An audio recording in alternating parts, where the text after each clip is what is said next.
Mari mengenal Baitul Maqdis. Ketika Rasulullah Shallallahu Alaihi Wasallam tiba kembali ke Makkah setelah menjalani Isra dan Miraj guna menerima perintah salat dari Allah Ta'ala, beliau bertemu penduduk Makkah. Beliau bercerita bahwa beliau baru saja mengunjungi suatu tempat yang jauh dalam sebuah perjalanan yang luar biasa. Masyarakat Makkah lalu bertanya, "Kemana?"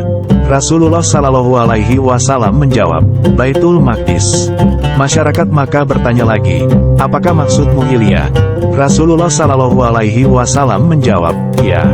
Dari hadits yang diriwayatkan oleh At-Tabrani ini, kita menjadi paham bahwa masyarakat Makkah ketika itu memahami Baitul Maqdis sebagai kota Ilya.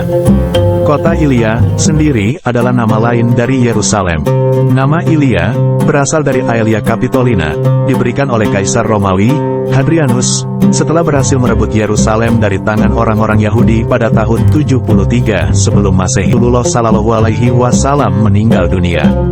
Saat itu, sebagaimana dikisahkan dalam suatu riwayat, bahwa kaum muslim memiliki beberapa pendapat terkait di mana Rasulullah Shallallahu Alaihi Wasallam akan dimakamkan.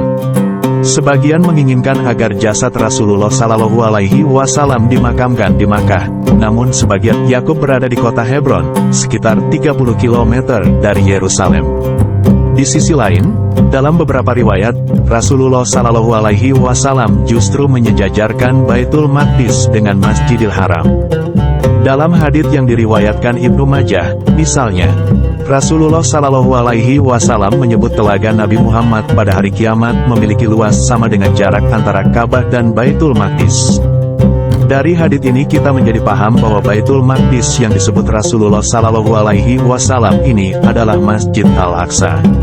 Rasanya tak mungkin bila Ka'bah dipadankan dengan Yerusalem yang luas, apalagi dengan Palestina.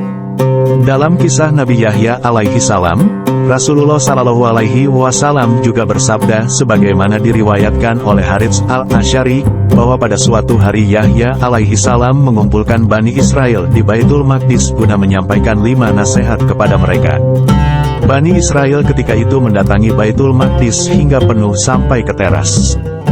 Dari kisah ini jelas bahwa namun, entah ia dimaknai Masjid Al-Aqsa, kota Yerusalem, atau wilayah Palestina, yang pasti, di Baitul Maqdis atau Baitul Muqaddas itulah Nabi Sulaiman alaihi salam pernah mendirikan tempat peribadahan dan Rasulullah Shallallahu Alaihi Wasallam mulai meninggalkan bumi, naik ke Sidratul Muntaha, dalam perjalanan Isra, Miraj.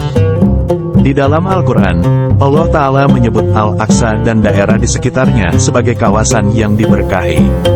Allah Ta'ala berfirman, "Maha Suci, Allah, yang telah memperjalankan hambanya, Muhammad, pada malam hari dari Masjidil Haram ke Masjidil Aqsa, yang telah kami berkahi sekelilingnya agar kami perlihatkan kepadanya sebagian